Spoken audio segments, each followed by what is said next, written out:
Là, c'est bon.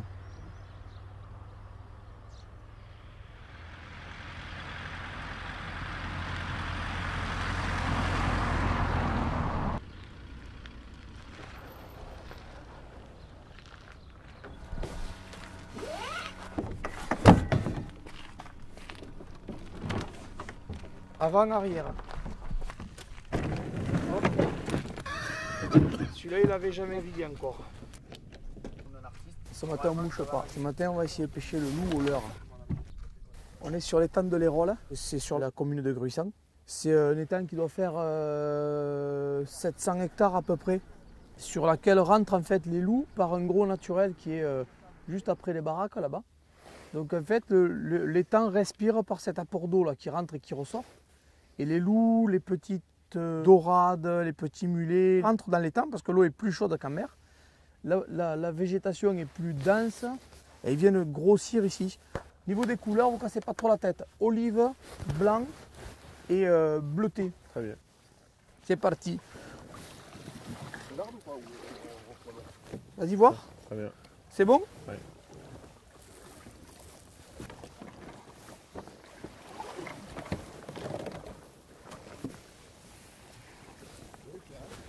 Il y a une direction de pêche? Toujours en dessous de ta dérive. Le vent, il nous arrive du nord vers le sud là. Donc tu pêches toujours sous ton kayak. Sous le vent en fait, on pêche. C'est beau, hein? Quand je suis venu habiter à Gruissant, en fait, c'était un choix délibéré.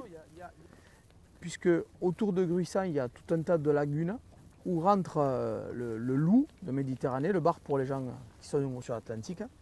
Et ces poissons se pêchent merveilleusement bien au leurre et à la mouche aussi. Du coup, j'ai lancé des activités de pêche du bord et en kayak, comme on peut le voir ici.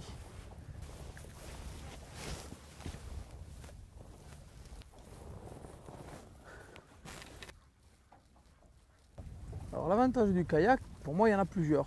C'est d'abord de renouer avec une vieille histoire, puisque quand j'étais minot, je faisais du kayak en club dans mon village et j'adorais ça. Et quand j'ai vu que ça se démocratisait un petit peu, la pêche en kayak, j'ai dit c'est un truc pour toi ça, immédiatement. Et donc voilà, je me suis lancé dans cette aventure de cette pêche en kayak au leurre des poissons, des lagunes, du littoral audois. Alors c'est toujours un peu long à dire, mais c'est vrai que c'est quand même un monde exceptionnel. Alors le kayak, le premier avantage c'est la balade, puisque on va de zone en zone en pagayant et en regardant un peu ce qui se passe. C'est le silence, la discrétion, et c'est pour toutes ces raisons en fait qui fait que c'est vraiment un monde particulier que j'adore. Alors j'aime bien avoir des protocoles à la pêche, c'est-à-dire que là, on ne s'est pas lancé à l'aveugle. J'ai 3 sonorités différentes. Je leur ai mis dans les kayaks 2 sonorités différentes qu'ils vont pouvoir utiliser à un moment donné. Et donc j'ai toujours des protocoles qui me permettent d'avoir un fil conducteur. Qu'il n'y a aucun risque qu'ils sortent de l'eau en fait. Allez, on va aller sur cette zone.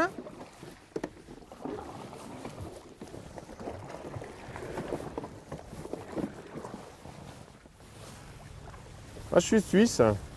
Je viens à la frontière des langues à l'intérieur du pays. Donc c'est des milieux évidemment qu'on n'a pas.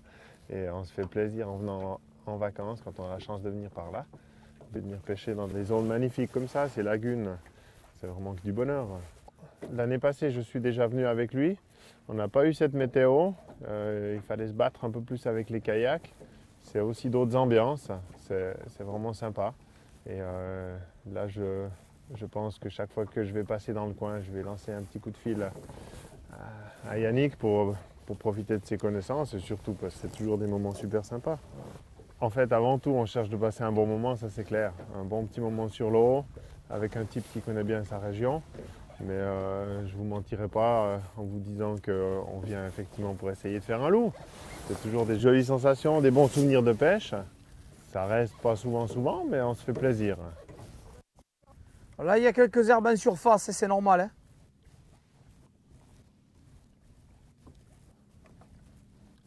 Je fais bien la différence entre l'action de guider et l'action d'apprendre. Il y a le moniteur et il y a le guide de pêche. Sur tout ce qui est moucha, je suis sur vraiment une action de moniteur de pêche. On arrive à faire progresser même les meilleurs. Puisqu'on peut développer encore, on peut aller affiner, on peut aller chercher dans le rouage de la gestuelle un petit détail qui va permettre aux meilleurs, comme Pascal, ou d'autres, d'aller être encore plus performants.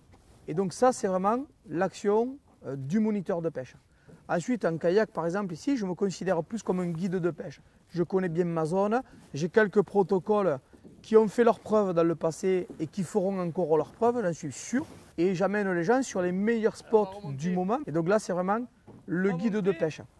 Ça n'empêche qu'Adrien, par exemple, qui est déjà venu l'année dernière, qui avait de sérieux rouages qui grippaient dans son lancer, je l'ai quand même briefé là-dessus.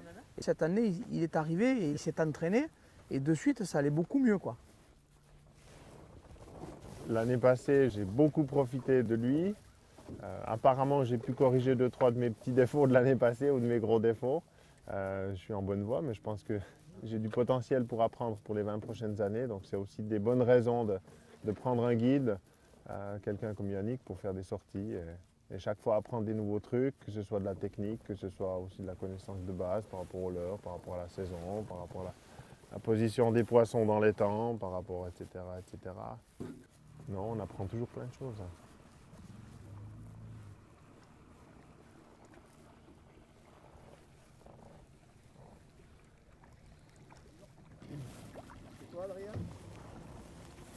C'est une anguille. Non, comment ça s'appelle la petite Norfie, ouais. Ah, super. C'est joli ça. C'est joli comme poisson.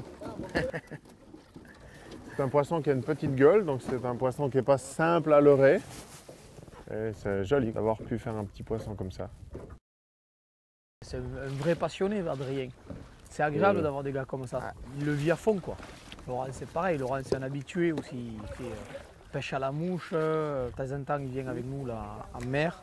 Ils te rendent 1000 fois ce que tu leur donnes, quoi, grâce à ça. Et ça, c'est galvanisant pour les activités, quoi. Si tu leur fais découvrir quelque chose, tu les amènes, tu leur fais vivre ta propre passion le plus intensément possible.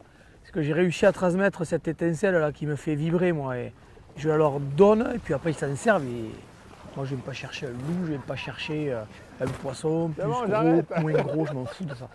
Moi, c'est ça vraiment que je viens chercher. C'est arriver à transmettre cette passion, et pour moi, c'est vachement gratifiant.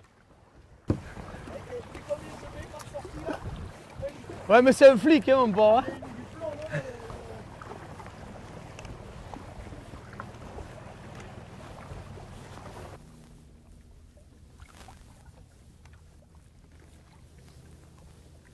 Même les orphis se pendent pas, ou difficilement en tout cas. Adrien a eu beaucoup de mérite ce matin d'en piquer une comme ça, parce que vraiment, elle s'accroche pas comme il faut, quoi. Mais de toute façon, vu le printemps que l'on a eu, rien ne se passe comme d'habitude. Ça, c'est aussi un phénomène cette année qui est assez particulier, où que ce soit en rivière ou on le voit ici sur l'étang, habituellement on est déjà sur des régimes estivaux là, et on est à peine sur, je dirais, des conditions de pêche de printemps par rapport à la température d'eau, à la rentrée des poissons. Et donc ça doit jouer aussi, hein. Mais bon, je ne suis pas un poisson. J'aimerais des fois. Je ne suis pas un poisson. Il y a encore des trucs qui m'échappent parce que je ne suis pas un poisson.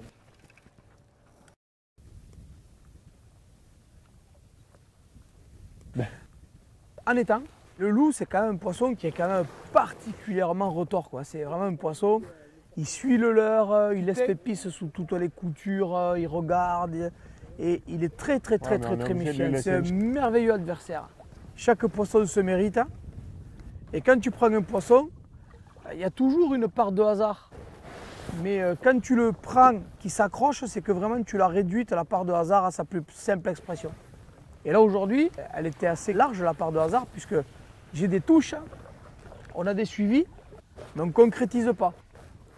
Et là, ma foi, il est plus fort que nous, mon porc. Et ça, c'est quand même rassurant d'un côté, de savoir que la nature et ses prédateurs arrivent encore à être bien plus malins que nous.